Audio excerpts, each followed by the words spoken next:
హల్లెలూయా. సమస్త ఘనత మహిమ ప్రభావములు మన యేసుకే కలుగునుగాక. ఆమెన్. ఈ పెళ్లి మీకు సమ్మతమేనా? సమ్మతమే. నాకు సమ్మతం లేదు.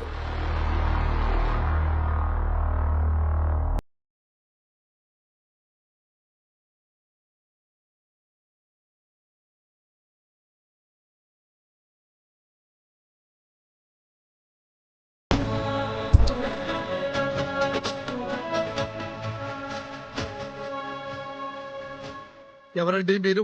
ప్రభుదాస్ గారు, మీ అల్లుడు గారు నేను అసెంబ్లీకి వెళ్ళాలనుకున్న డ్రీమ్ కి అబార్షన్ చేశాడు. నగర బహిష్కరణకు గురయ్యాను. సో రిటర్న్ గిఫ్ట్ ఇవ్వాలి కదా.